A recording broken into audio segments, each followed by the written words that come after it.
Even better. Now, how many of you have had Lutefisk? How many enjoy it?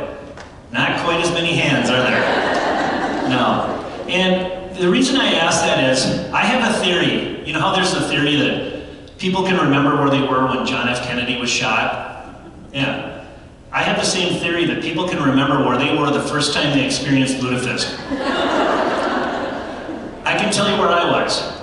I was with Grandma Lily and my cousin, and we went to the fish market. And we walked in, and my cousin just yells out, "What's that smell?" My grandmother was horrified, right? She was like, "Oh, I can't believe he said that." And the guy behind the counter, he didn't miss a beat. He just looks and he goes, "Boys, that's the smell of money." Now, having worked on some friends' dairy farms for a couple of summers, if you ever said, "What's that smell on a dairy farm?" people would say, "What? That's the smell of money." So I really wondered what was in this Lutefisk. My grandmother was so horrified that my cousin asked that. She sent everybody to camp that summer. She sent my cousin, some got to go to Concordia language camps, some got to go to like basketball camps. My cousin and I, we had to go to Lutefisk camp. People ask me after the show, they'll always go, "Is Lutefisk camp real?" And I go, "Who would make that up?" And then they go, "Well, what was it like?" "It stunk." But I know how to make Lutefisk. All the steps. I'm not volunteering for your dinner either. But I do know how to make Lutefisk. So when those summers that I ended up working with those friends of our Swantex, I got to work in the barn. And when I would get done working in the barn, I would go into the pantry and we would take our clothes off, and those of you that are rural people know what I'm talking about. You put the clothes on the peg, and that's for barn clothes, right? And then you can go in the house. Evidently the smell of money is not welcome in the house, right? So when my wife and I got married, she had 2 huge Alaskan Malamutes. Now, my wife was not Scandinavian, so she didn't understand delicacies. Like, she saw lefse for the first Christmas time, and she thought it was for tacos.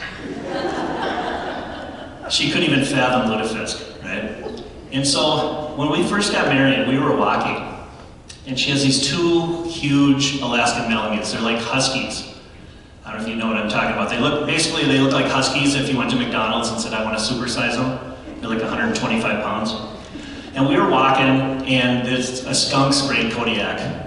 Oh, she was mad. So she drags Kodiak back up home and goes up the stairs, puts him in the bathtub, yells at him to sit, and she runs downstairs and she grabs a can of tomato paste. So she gets on goes up to the can opener, and then she goes upstairs and she starts scrubbing him down. Oh, he was howling. He was so much, it just burnt.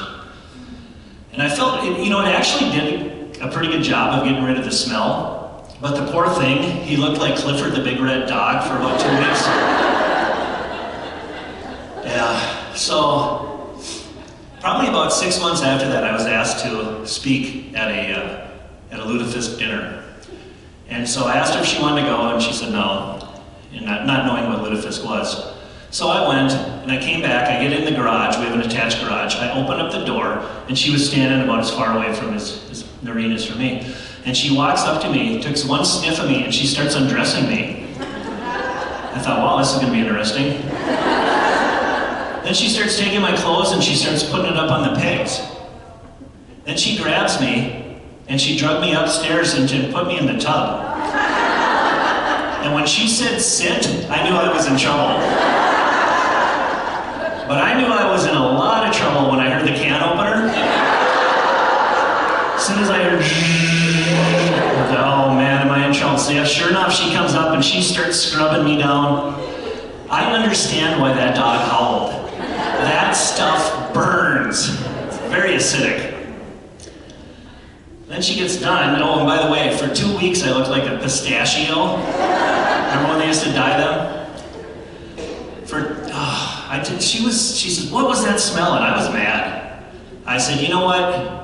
Our internet got fixed, right? Because our neighbors paid the Wi-Fi bill, so our internet was finally working." So I said, "Why don't you go Google it? you know, go see what Lutefisk is. And she goes, okay, I will. And so she tromps down the stairs. And she went on to where you do a Norwegian to English translation. And she typed in English, she typed Lutefisk, and she hit boom, and she came back upstairs. She goes, what is it? And I said, well, didn't you Google it? She goes, yes. And I said, well, what did it say? She goes, I typed in Lutefisk, and all it said was pew! So she goes, what is it? And finally, Lutefisk camp worked out. I was going to be able to tell step by step, so I started telling her, well, you take this white fish, it's usually cod, but you can take any kind of fish that you want. You just dry it out beyond recognition. And then, you know, you start boiling it, and you do this, and you add lye, and she stops me. What? They add lye to this? I said, yeah. She goes, why do they do this? And I said, well, it's commemorating the pioneers. They used to use it for storage, you know. And she says, don't they know there's this invention called refrigeration? I said, yes, they know that. It's something that they do. And then she says, and wait a minute, lye? They put lye in there? Yeah. She said, my mother used to use lye to unclog the kitchen sink. And I said, well, that's kind of funny because my grandfather said they used to use lutefisk to unclog the Norwegians.